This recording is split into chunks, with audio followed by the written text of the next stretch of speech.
3DO.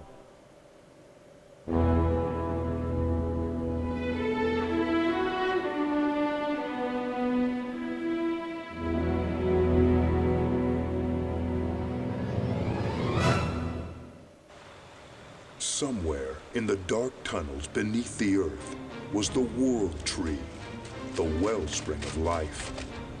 Tarnum had to find it before the insane Ancestor Vor and his minions, the Necromancers, destroyed it. But how does one kill a god?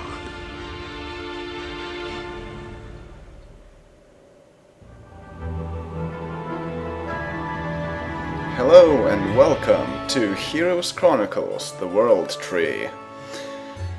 This is a bit different from the regular Heroes Chronicles games in how it was released, and that is it was offered as a downloadable content, and not as a sold disc version. Another Heroes Chronicles game was also released like that. It can be used by anyone who has two Heroes Chronicles games installed. Now I'm using Heroes Chronicles through Wine on Linux once again, and unfortunately the installer didn't really recognize that I had this installed, the two other Chronicles games. But thankfully Unshield works quite well, and now I have it ready to run. Of note, though, that the DLC really does need other Heroes Chronicles games to be installed, because it relies on them to provide some of the core files. About the story of this game, well, as you saw from the intro, it still tells the story of Tarnum. This time around he was asked by the Ancestors to go stop another Ancestor, Vor, from destroying the World Tree. And interestingly enough, in the intro there was a question: how does one kill a god? It's actually very impeccable timing right now, because just a few days ago there was a new interview published with one of the Heroes Chronicles story writers, in which she revealed who the Ancestors actually are, because in the games themselves it isn't really said. That is because they wanted to keep that kind of abstract, so that everyone could interpret that as they wished. But the original idea is that the Ancestors are actually original humans, well, the humans from which all of the other humans originated from. So basically they are the first colonists, I guess, of the world of Enroth. This would go a bit into the... yeah, there she is, Jennifer Bullard. It would go a bit to the history of the whole Might and Magic universe a bit, and how worlds are seeded by ancients. Well, basically there's a spaceship that goes to an uninhabited world. It contains a biosphere of ancient design, so basically they create the spaceship and everything on it. Maybe put everything on it from what they want to be on their next colonized planet. They send that spaceship there, integrate it into the planet, and from there the colonists spread all across the planet, and that's how they get control of new planets. So the Ancestors were the first colonists like that, which is very interesting. And yeah, so that's the basic premise. There are more nuances there, but I don't want to go into spoiler territory right now, because that is something that we will learn in the Might and Magic series, and there are just small references to that from the Hero series. So, anyway, let's... Oh yeah, and there is one other thing. If I press New Game, I start a new game right there. There is no such thing as a tutorial here, unlike in the other games. And since this was a DLC, it includes a lot fewer maps. So yeah, we have only 5 maps, as opposed to however we had before. I think we had 7 in others? Well, I don't remember exactly, but yeah, it looks less than that. It makes sense that they don't include the tutorial, because you already have to have at least 2 Heroes Chronicles games to install this, so you can just play a tutorial from there. Although, it's too bad because we don't get to play another original map. So anyway, 1 second while I put this on top. There we go. World Tree. The campaign description is: Tarnum is drawn to a distant region to save the World Tree, that which gives life to all living things, from the necromancers. But a far more dangerous enemy waits for the immortal hero, an enemy he has no chance of defeating. Yeah, so the Ancestors are really powerful.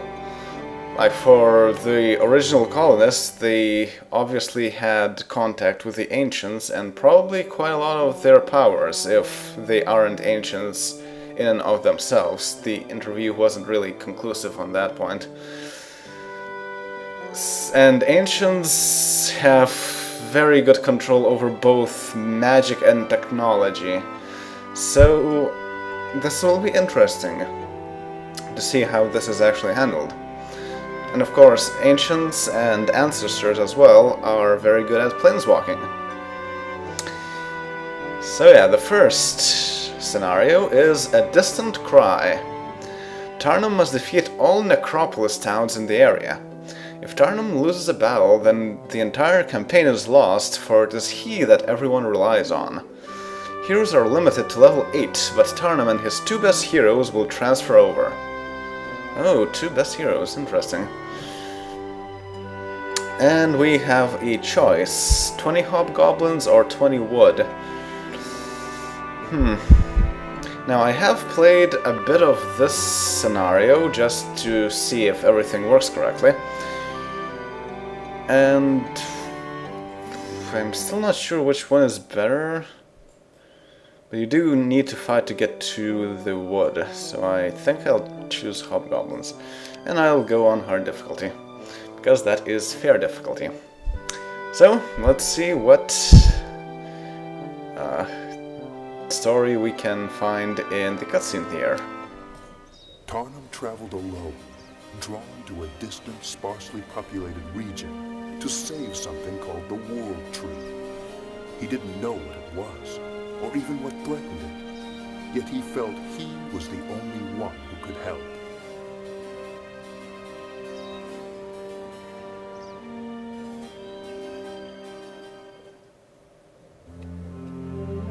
Interestingly enough, that screen is the basic premise for a conflict town. Okay, save the World Tree! It was like a scream inside my head, startling me from my sleep. I would have dismissed the cry as part of a nightmare, except I felt compelled to travel to the northeast. Who but the Ancestors would give me such a message? But they usually call me before them when they assign me a task.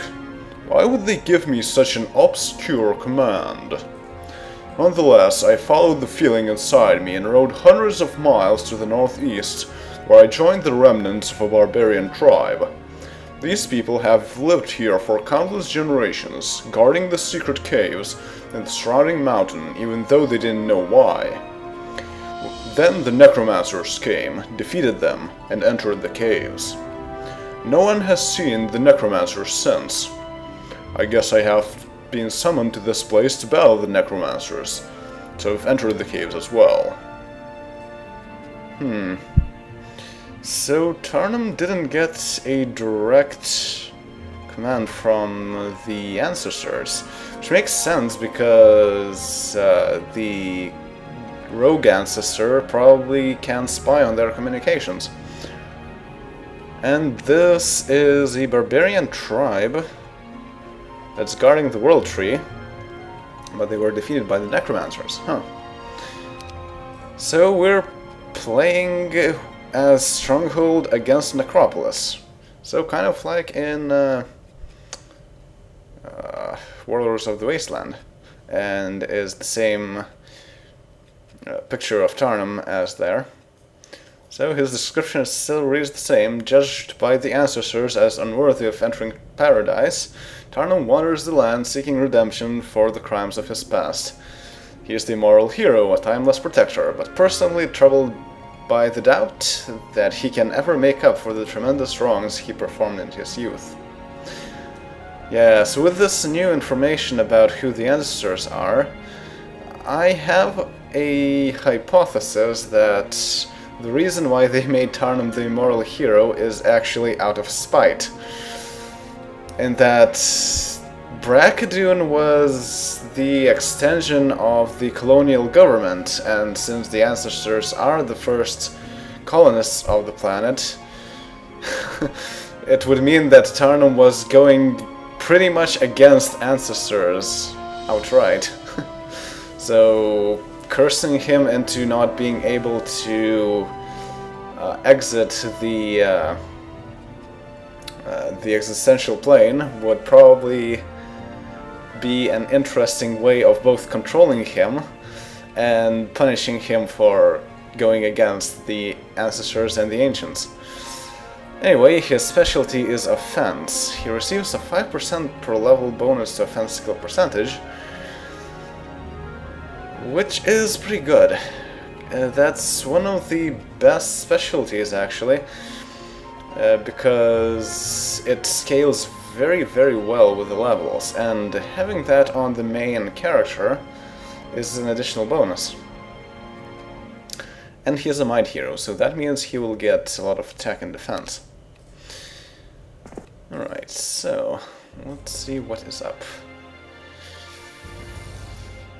Okay, so far I probably want to build a town hall.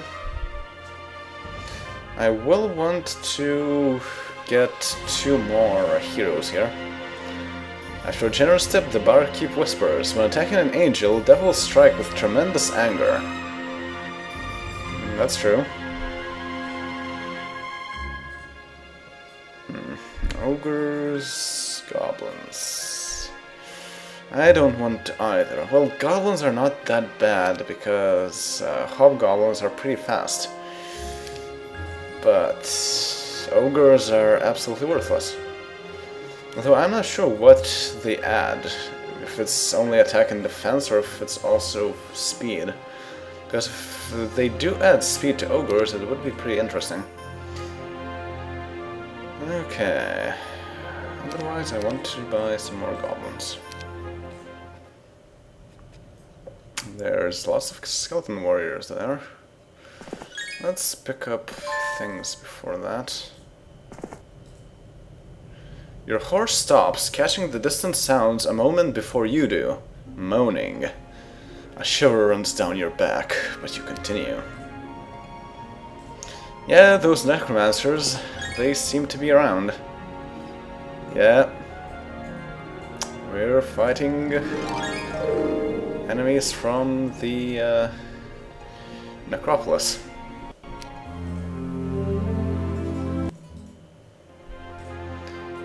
Alright, so far I don't need any more troops, so I think I'll continue building a marketplace and all other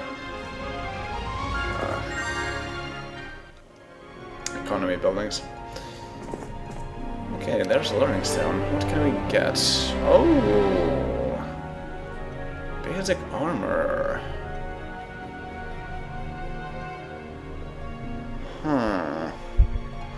That's really good when it comes to offensive heroes. Well, mud heroes. So I think I'll take it.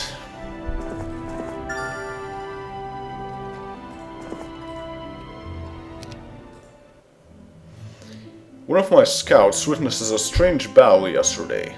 He hid in the shadows as two necromancers fought. They sent their armies of skeletons and zombies at each other for more than an hour, and when it was over, only one of the necromancers walked away. Apparently, my enemy fights among themselves. All the better for me. With a little luck, they'll kill each other off before I have to risk the lives of my own men. Interesting. So it's, oh yeah, so there are 2 enemy camps. No, 3 enemy camps, even. That is very interesting. So I probably want to advance cautiously. So far I don't need more money, so I'll take the experience. Although in the long run, I think I want to limit that, because Tarnum will get a lot of experience anyway. Basic archery. Let's see, we have orcs and cyclopes in this town, which isn't bad, really. More damage. I suppose I'll take it. More attack, not bad. Okay, so I probably should deal with these guys. I need the ore and the wood especially, because I didn't take it in the bonuses at the start. Okay, so I will build a blacksmith first. Actually, I probably want to build a mage's guild as well for Tarnum, because he can learn some spells, although not use them very effectively. There has been no sign of the necromancers in this area, but we suspect they're entrenched in the tunnels below. The necromancers probably expected someone to follow them into these tunnels. Hence, they were more thorough in their destruction of the things living in these tunnels. Food is scarce. I've been forced to ration our meals, and I have placed a heavy guard on the wagons that carry supplies from the surface. If my supply should ever be cut off, we will all starve. That makes sense. There are some mushrooms, though, and some vegetation. No, this is dead vegetation. Yeah, we haven't seen any necromancers just yet.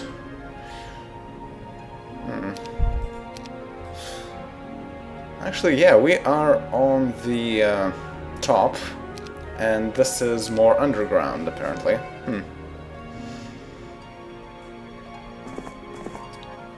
Okay. Dragonspire, huh? Interesting name. Mage Guild level 1, and we would get a city hall soon. I don't know. It's better to build an orc tower right now or a mage's guild, because both are useful.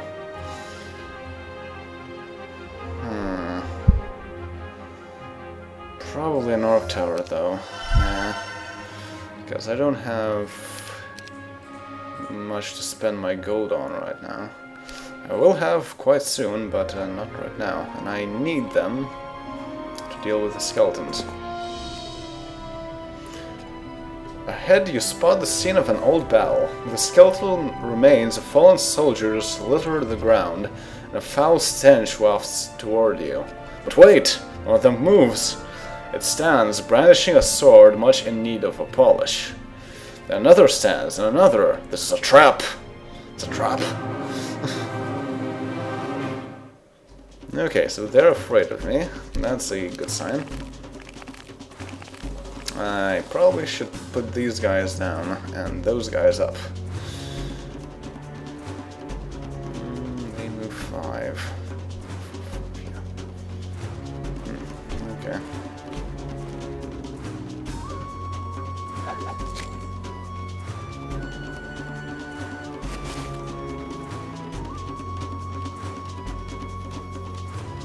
No, they can move there, so... not much I can do right now, but this is very favorable. Because I can strike first.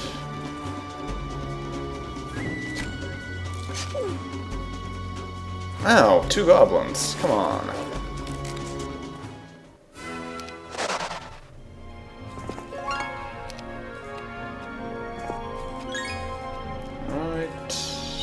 Everything I need. Oh, I'm low on wood already. That's a bad sign. Let's see, what can I do? Yeah, that's not enough to build a Mage's Guild. Darn it. I could build a resource ally. I think I'll do just that.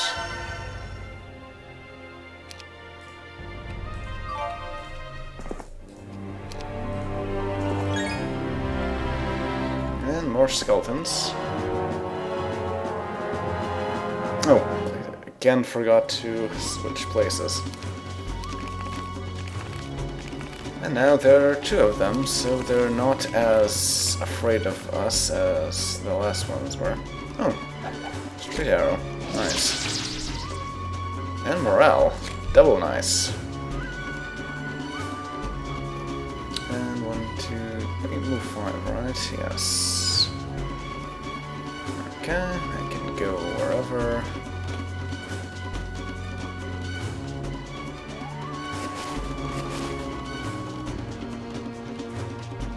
And where those guys go, I really don't care.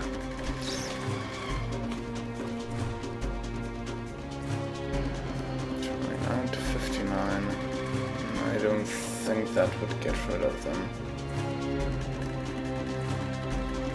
Actually, he has 10 health, and they have 5. 21 to 43, that's pretty bad.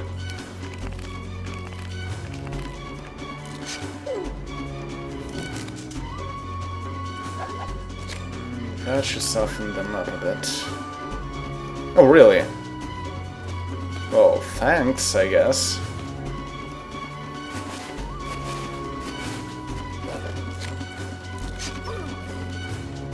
Oh no, 1 wolf rider. How could you? Basic fire magic. Taking 1 magic school would be nice. We only have access to level 3 spells, so wisdom is absolutely irrelevant. But even then, the low level fire magic spells, they'd be useful to me. Yeah, it has Bloodlust, and I get Bloodlust a lot, so I think I'll take it as well.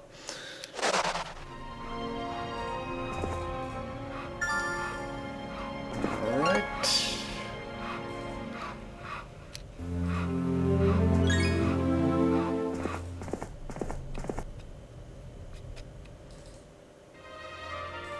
Let's see if the next week gives me any more interesting heroes for hire. Pathfinding isn't bad either. Like, for a scout, it's pretty good, really. Goblins are not that bad. I think there are better heroes that I can hire. I want to wait for them. Especially since I don't have much reason to get any more heroes at this point. Okay, Mage Guild level 1, let's get that. Do we have anything fire magic? Yeah! Like I said, Bloodlust is something you get very often in Strongholds.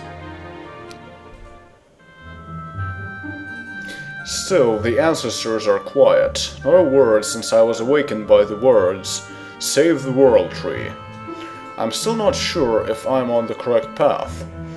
I seem to remember a story from my youth about the World Tree. According to barbarian legend, the world was created when a pine cone fell from the World Tree. All life sprung from its fruit and still does. But how can I save the World Tree if I don't know where it is? Perhaps that is what I should be doing, looking for the World Tree instead of fighting these blasted undead. That's interesting, because the whole World Tree concept is something found in many mythologies, and due to that, concepts like that very often enter different books and so on. Like, there's the White Tree and whatever was its parent in Lord of the Rings. Then there's Avendesora in The Wheel of Time. So it's a common concept, really. Though I wonder what role it plays in this world, given that everything has a scientific or a magical explanation. There's nothing unnatural there. So, City Hall. More money every week. Pretty good.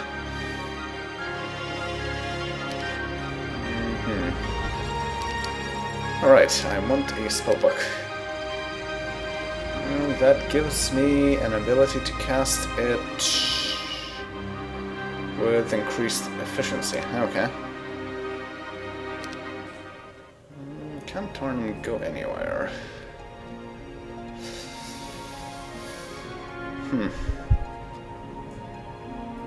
Lots of zombies, pack of zombies. Pack of wraiths, pack of zombies.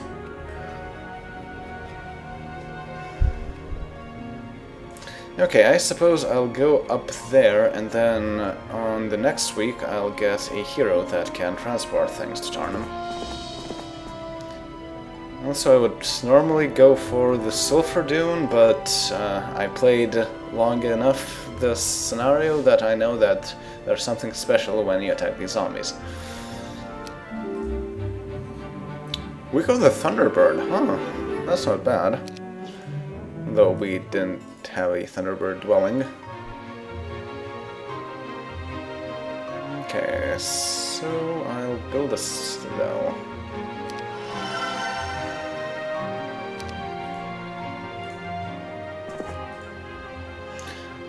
The familiar, awful moaning that echoes endlessly through these tunnels gets louder and louder as you follow this path.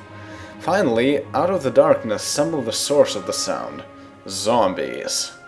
You're too close to avoid them, so you lift your sword looking forward to ending that horrible noise.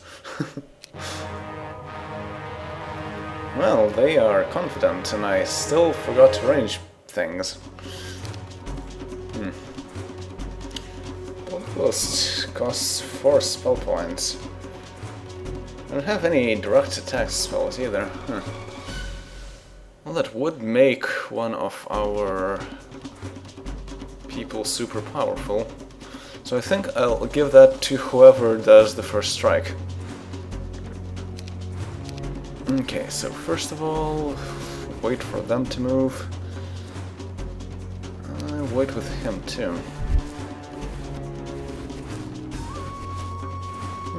They're moving towards my orcs. How do I want to handle that? Probably like this. They move only 4, so it's not any danger to go anywhere. Well, except for here, of course.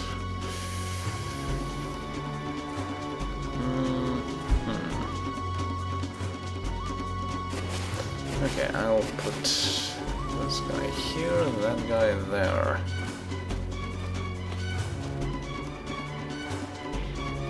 Now I could attack, but I don't want to just yet.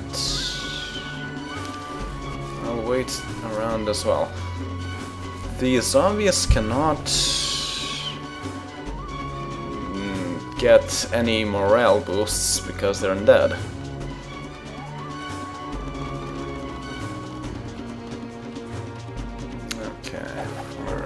them.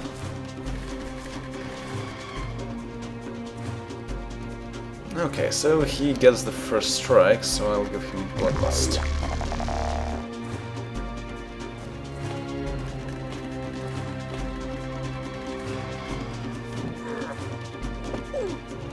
And that's a good thing I did.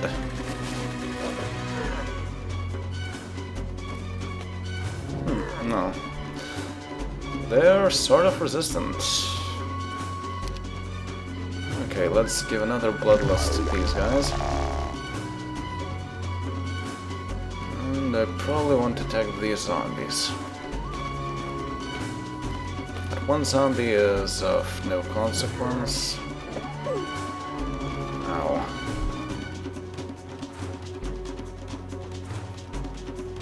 Hmm. 8, 5.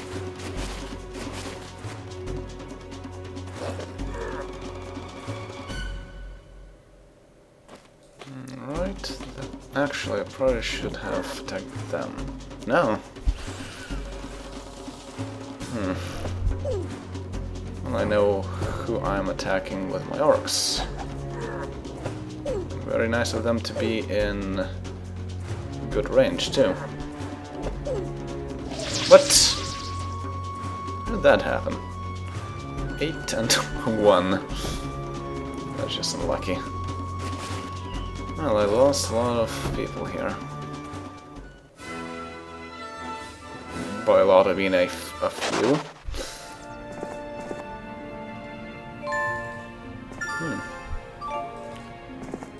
Pretty good loot.